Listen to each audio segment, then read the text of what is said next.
¿Qué pensaría una persona que llegara por primera vez a Montevideo y viera el estado de los muros de la ciudad?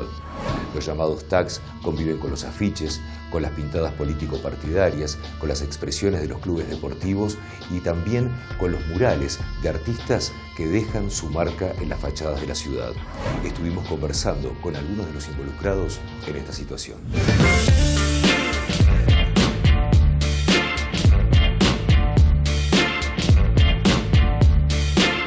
¿Cuál crees que es la primera imagen que se lleva al ver las fachadas de la ciudad? Yo creo que los muros son un conflicto, digamos, se puede ver desde ese lugar, porque la propia ciudad es un conflicto.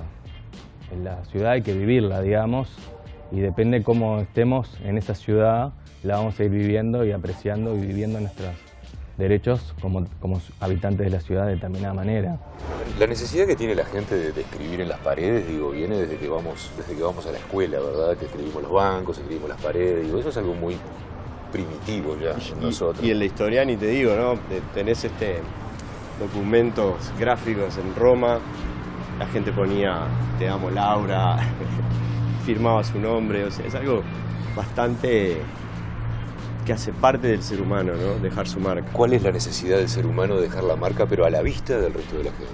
Claro, bueno, se entiende también en épocas en que no había otra forma de dejar tu marca.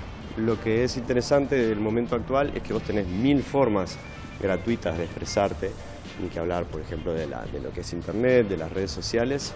Sin embargo, sigue primando este tipo de marca, ¿no? En la ciudad. Para mí también tiene que ver con una cuestión de marcar el territorio. Fíjate que hay de este tipo de marcas y tagueos y firmas hasta en los techos de la Universidad de la República. O sea, ahí ya es una cuestión, bueno, el desafío de yo logré poner mi marca ahí arriba, y ahí el siguiente, o la banda rival, o como quieras llamarle, va a tratar de hacer algo tan espectacular como eso.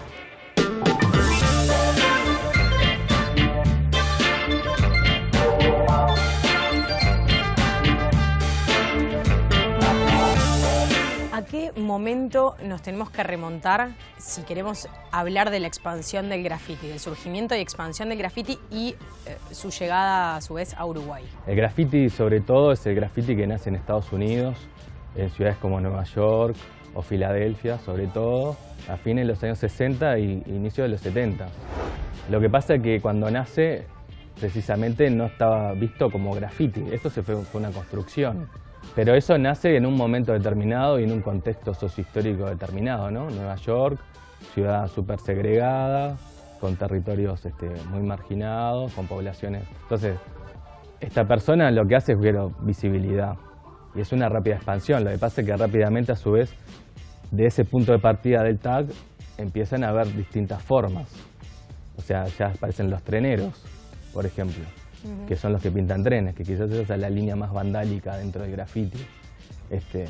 Porque claro, y empiezan a aparecer las crew, los colectivos, no es solo individual. Ya empiezan a haber un grupo con afinidades, lazos de amistad, ¿no? Más allá de cómo pinten, digamos. Ya es una comunidad, una forma Exacto. de pensamiento propia, digamos, una forma también de accionar. Que incluso tiene que ver con digamos, el territorio, ¿no? Que acá está presente, pero no es tan presente como el origen de Nueva York, que hasta se dividían las manzanas y este lugar pintamos nosotros, este grupo, y en este pinta otro.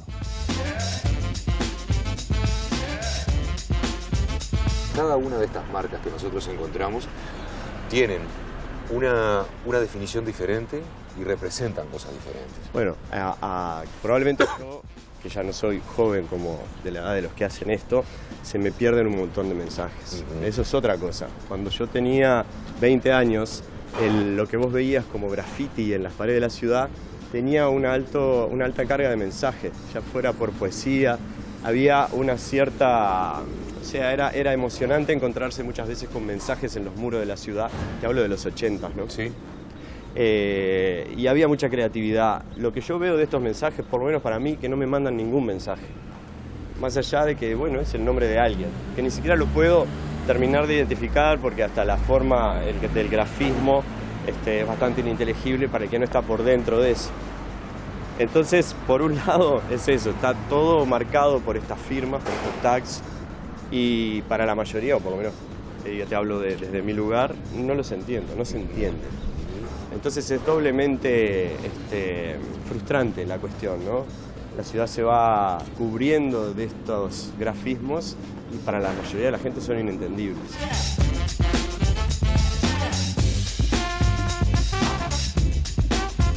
Para mí, en mi criterio, cualquier persona que salga a la calle con conciencia y tenga la necesidad de comunicar y tenga una búsqueda estética o una búsqueda artística, es artista urbano. De por sí el acto anarco de estar en la calle, de no atarse a las clásicas estructuras de ir a un museo a poner tu obra, o ir a una galería, o ir a una muestra igual alternativa, pero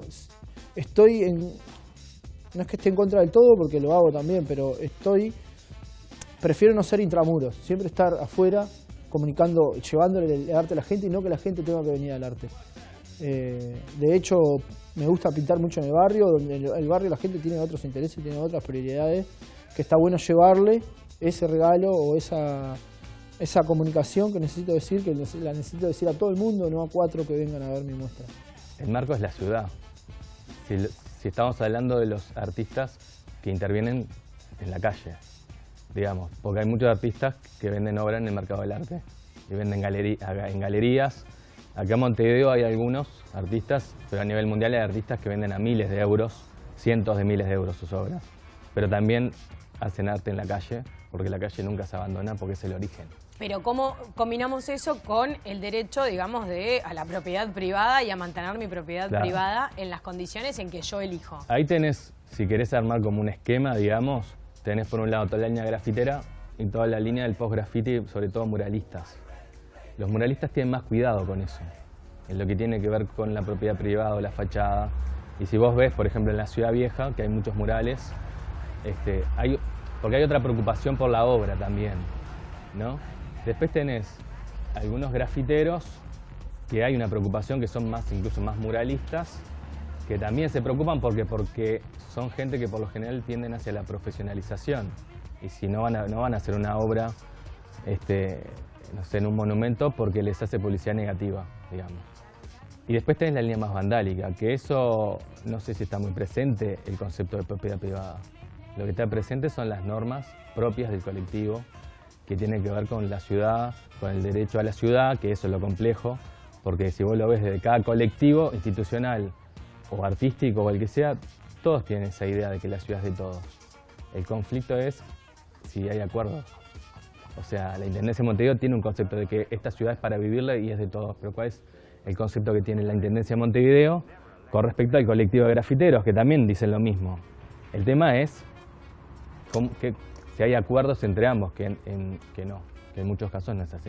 Vos fijate esto, ¿no? Si vos vas al digesto y a otros, al digesto municipal y a la ley de faltas mismo, vas a encontrar que hay penas y faltas, consideradas faltas para este tipo de intervenciones en contenedores de basura, monumentos, columnas de la luz, señales del tránsito, pero no en fachadas.